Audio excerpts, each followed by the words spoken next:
Hello, everybody. I hope you guys are excited for the new year tomorrow. Um, anyways, I promised you guys to do a comic review before the end of the year, and you guys wanted me to read and review World War Hulk, which is a story that I have read before. Um, uh, excuse me, I've read before.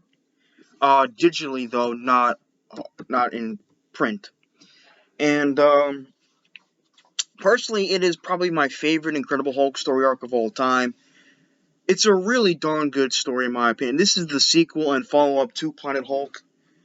This was a 5-issue series, and it's basically where the Hulk showcases new heights of his immense power. Prior to the events of World War Hulk, we've seen the Hulk showcase higher levels of anger, like during the climax of the Onslaught saga, during his fight with a warrior Madness Thor in the 90s. But this depicted a Hulk as being the angriest he's ever. I'm sorry. This comic right here depicts a Hulk at his angriest, where the Hulk is at his most angry.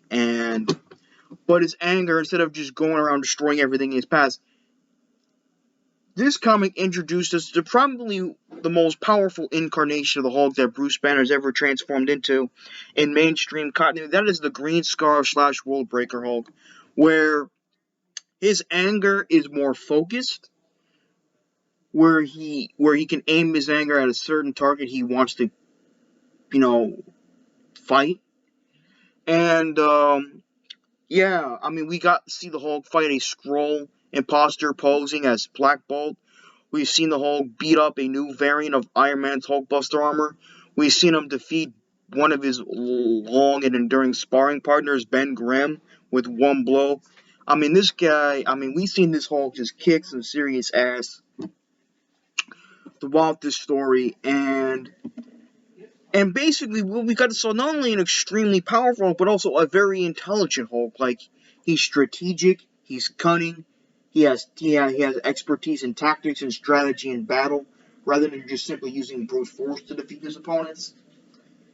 And this was a really damn good story. I mean, I said this is the continuation of Planet Hulk, where the rocket that sent the Hulk into space explodes and kills most of his people, destroys his kingdom and most of his people, including seemingly his wife Kyra and seemingly his unborn child.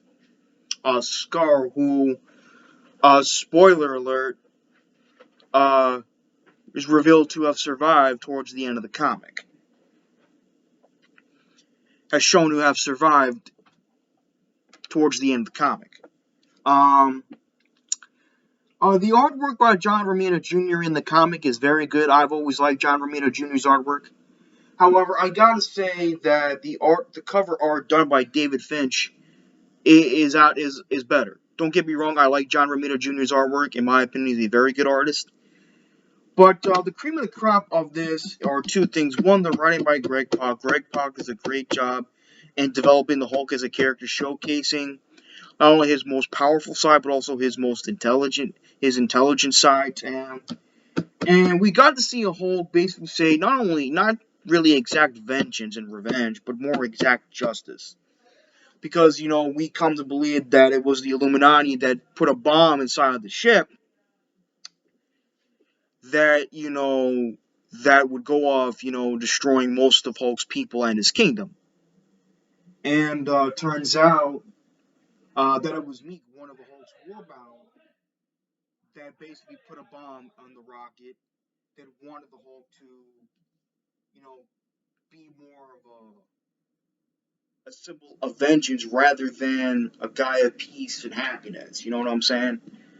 So, pretty much, this comic's where the Hulk goes back to Earth, and along with his war bounty, Korg, Meek, No Name of the Brood, Elo, and Hero M, the Shammed, one of the Old Strong. And they go toe to toe with a lot of Marvel characters, Spider-Man, Iron Fist, Luke Cage, Samson, She-Hulk, the Fantastic Four, some of the X-Men characters, that type of stuff. But, this was a great comic. I mean, it was full of action, from beginning to end. I'm actually very shocked that Marvel didn't adapt this into an animated film. I think it would have been badass if they did that. But, they did adapt the Planet Hulk story into an animated film, which I thought was really damn good. But World War Hulk is definitely a fantastic story. You got to see the Hulk really showcase his power to new heights, as well as showcase that he can be more than just a brute. He can be a strategic and calculated fighter. And this is one of those comics where this is one of those comics.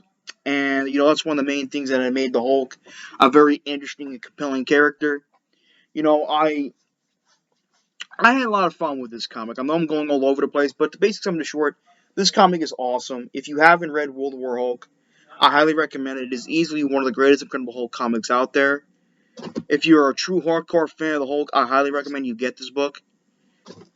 It shouldn't cost you too much money if you get an Amazon Prime, if you find it at your local Barnes & Noble. But this is a great book. I can't say anything bad about it. It is truly one of the greatest Incredible Hulk story arcs of all time. The writing by Greg Pak is great. The cover art drawn by David Finch is great. The comic art done by John Romita Jr. is very good, and the action is just badass. So if you want to know my grade, it's an A+. If you want to know from a scale from 1 to 10, it's a 10 out of 10. Anyways, peace out, and Happy New Year.